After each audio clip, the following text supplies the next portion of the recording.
Hi friends, இன்னைக்கு நம்மளோட சேனல்ல கொண்டக்கடலை குழம்பு எப்படி செய்யறதுன்னு தான் பார்க்க போறோம். ஓகே, நம்மளோட சேனல்ல Subscribe பண்ணாதவங்க கண்டிப்பா Subscribe பண்ணுங்க. ஓகே, வாங்க வீடியோக்குள்ள போலாம். பாருங்க, 2 தக்காளி, 2 வெங்காயம் எடுத்து வச்சிருக்கேன். ஒரு 10 பல் பூண்டு எடுத்து வச்சிருக்கேன். கொஞ்சம் இஞ்சி எடுத்து வச்சிருக்கேன். இது எல்லாம் மிக்ஸில போட்டு அரைச்சு எடுத்து வச்சுக்கலாம். பாருங்க, அதுக்கு அப்புறம் என்னென்ன வேணும்னா பட்டை, லவங்கம், சோம்பு கொஞ்சம் எடுத்து வச்சிருக்கேன். கொத்தமல்லி, கருவேப்பிலை, மிளகாய் பொடி, நம்ம அரைச்சு வச்சோம்னா தக்காளி, வெங்காயம், அது தனியா பொடி, சால்ட் தேவையான அளவுக்கு யூஸ் பண்ணிக்கலாம்.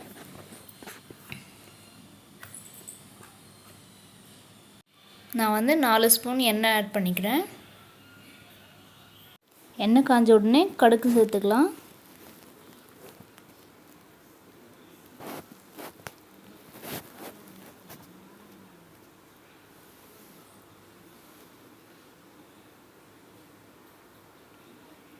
பாருங்க, அது நல்லா பொரிஞ்ச அப்புறம் நம்ம எடுத்து வச்ச அந்த பட்டை, லவங்கம், சோம்பு எல்லாம் ஆட் பண்ணிக்கலாம்.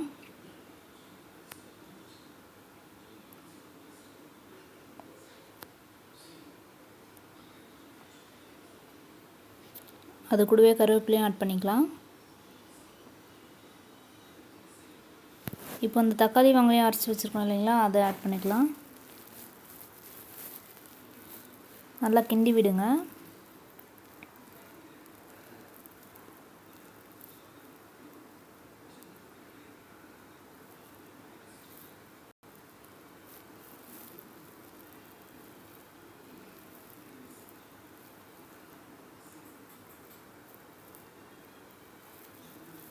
இப்போ மஞ்சள் பொடியும் ஆட் பண்ணியாச்சு.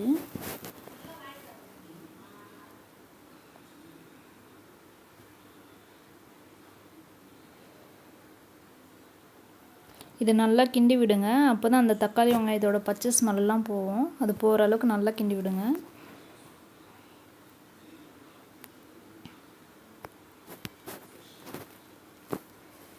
நான் வந்து 2 ஸ்பூன் சால்ட் ஆட் பண்ணுறேன். உங்களுக்கு தேவைக்கேற்ப ஆட் பண்ணிக்கோங்க. தனியா பொடி 2 ஸ்பூனும், மிளகாய் பொடி 2 ஸ்பூனும் ஆட் பண்ணிக்கிறேன்.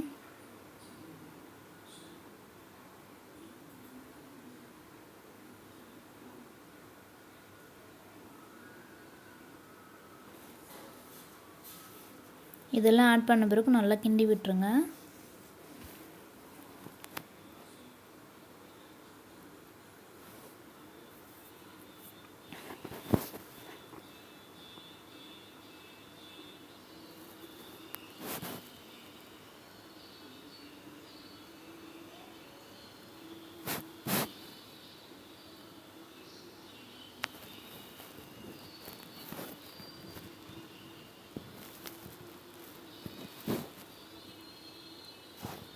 இப்போ மூக்கடலை தனியாக வேக வச்சு எடுத்து வச்சுருக்கோம் இல்லைங்களா, அதை ஆட் பண்ணிக்கோங்க.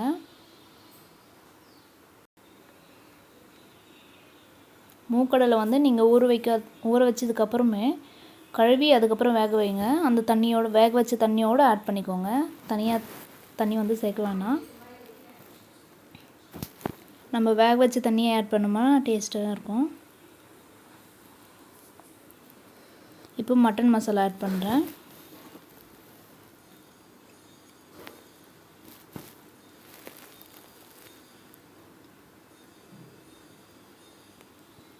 இது நல்லா 5 நிமிஷம் கொதிக்கணும். கொதிச்ச அப்புறம் பார்க்கலாம். பாருங்கள், நல்லா கொதிக்க ஆரம்பிச்சிருச்சு. ஒரு 5 நிமிஷம் கொதிச்சா போதும். இந்தளவுக்கு நுர வர அளவுக்கு கொதிச்சா போதும்.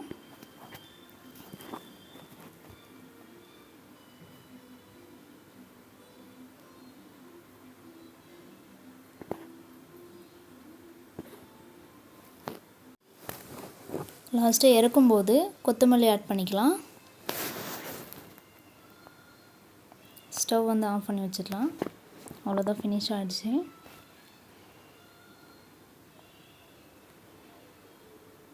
ரொம்பவே டேஸ்டியான மூக்கடலை குழம்பு ரெடி ஆயிடுச்சு. எல்லோரும் ட்ரை பண்ணுங்கள். இந்த வீடியோ வந்து உங்களுக்கு ரொம்பவே யூஸ்ஃபுல்லாக இருக்கும்னு நினைக்கிறேன். பிடிச்சிருந்தால் லைக் பண்ணுங்கள், ஷேர் பண்ணுங்கள், மறக்காமல் Subscribe பண்ணுங்கள். Thank you friends. அடுத்த வீடியோவில் பார்க்கலாம்.